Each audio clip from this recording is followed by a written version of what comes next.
Your PC just froze for the third time today and someone told you it's the RAM. You nod like you understand, then immediately Google what RAM actually does.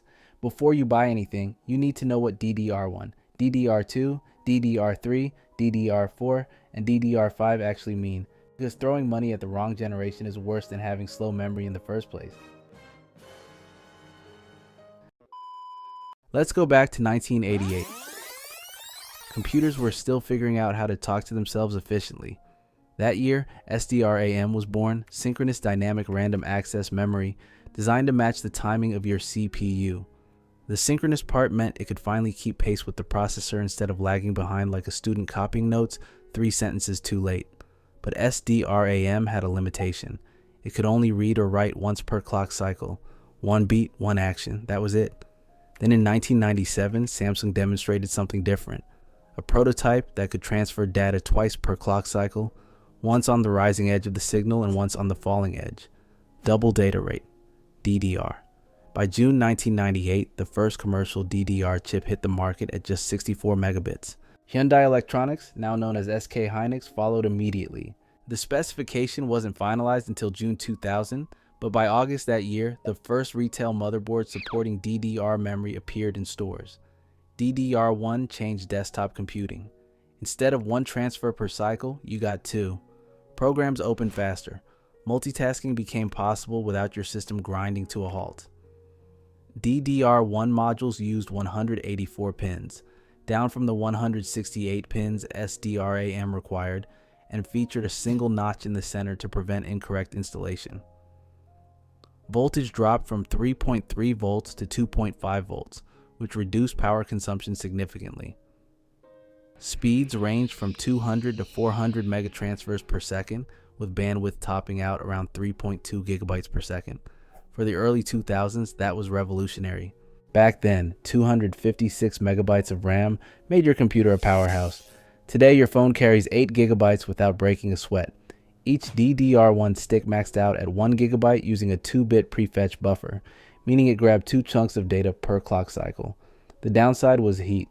Your RAM could double as a hand warmer during intense tasks, but compared to what came before, DDR1 was a massive leap forward.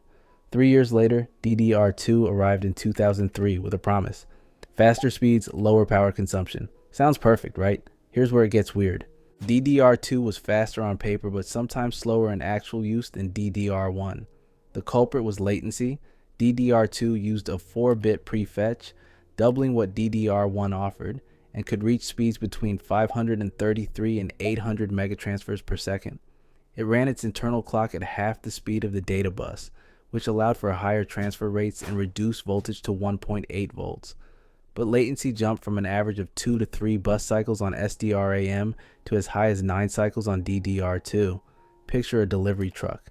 DDR1 was a smaller truck that started moving instantly. DDR2 was a bigger truck that took longer to get going.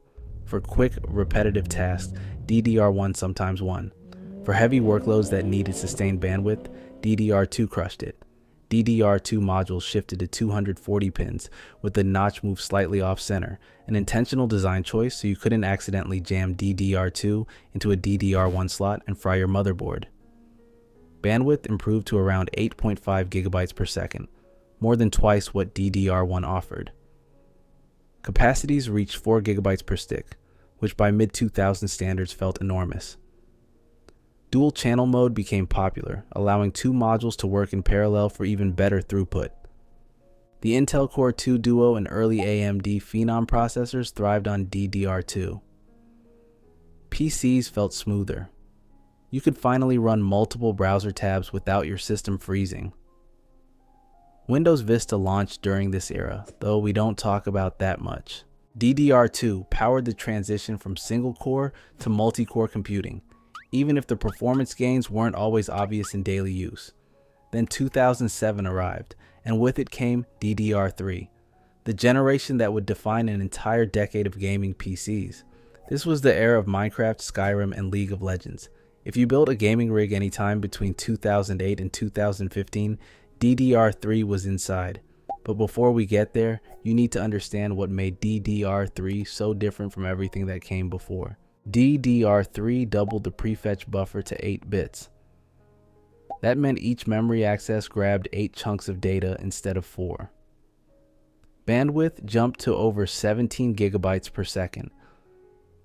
Speeds ranged from 800 to 2,133 megatransfers per second, and voltage dropped again to 1.5 volts. Lower power draw made DDR3 ideal for laptops, where battery life actually mattered. The 240-pin configuration stayed the same as DDR2, but the notch shifted once more to prevent installation mishaps. Capacities reached 16 gigabytes per module, which felt limitless at the time. Intel's Core i7 processors required DDR3. AMD's Phenom, 2 chips recommended it. Suddenly, RAM speed wasn't just a spec sheet bragging point anymore. It directly impacted system performance.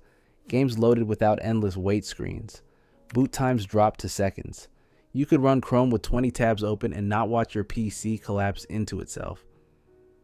DDR3 became legendary for a reason. Systems built around the Core i5-2500K and Core i7-3770K still refuse to die.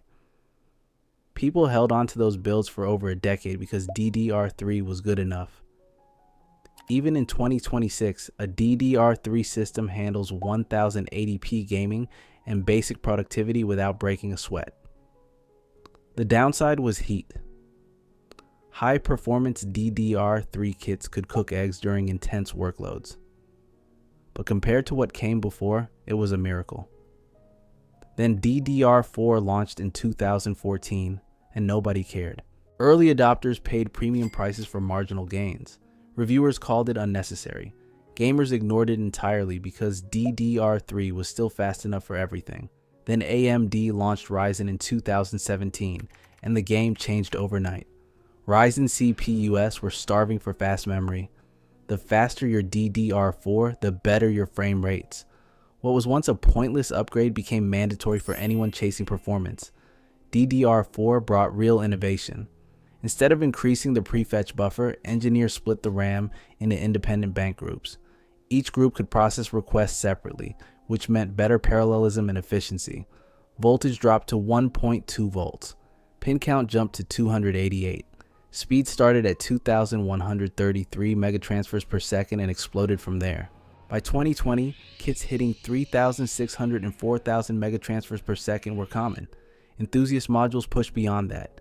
Capacities reached 128 gigabytes per stick. Not a per system, per stick. The real magic was stability. DDR4 introduced CRC error checking, which caught data corruption before it caused crashes. That reliability made it perfect for servers, workstations, and anyone who couldn't afford downtime.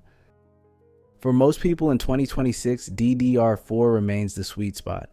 A 16 gigabyte kit costs around $100. 32 gigabytes sits near $200. Performance is excellent for 1080p and 1440p gaming, video editing, and heavy multitasking. Unless you're building a brand new system that requires DDR5, there's no urgent reason to leave DDR4 behind. Speaking of DDR5, it arrived in 2021 with a different philosophy. Built for AI workloads, 4K content creation, and gaming at frame rates most monitors can't even display. Voltage dropped again to 1.1 volts, though high-performance kits often push past that with XMP profiles.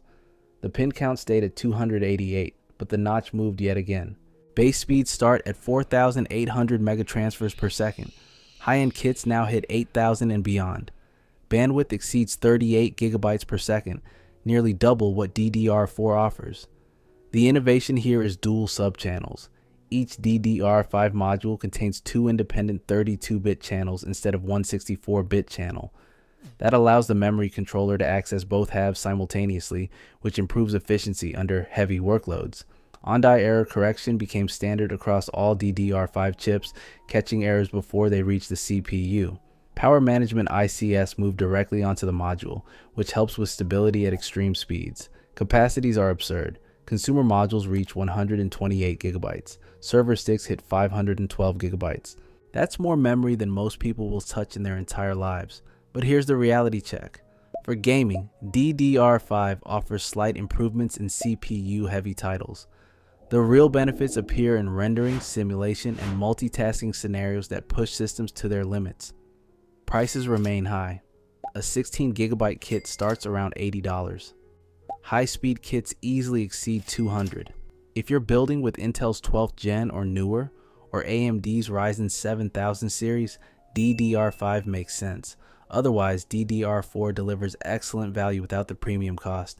That's the evolution. From SDRAM's single transfers per cycle to DDR5's dual subchannels and on-die error correction. Each generation brought faster speeds, lower power consumption, and higher capacities. The pattern holds. What feels revolutionary today becomes the baseline tomorrow. The confusion disappears once you see the pattern. Every DDR generation pushed boundaries while solving the problems its predecessor created. You don't need to memorize transfer rates or prefetch buffers. You just need to know what fits your motherboard and matches your workload. If you're still running DDR3, it served you well, but the clock's ticking.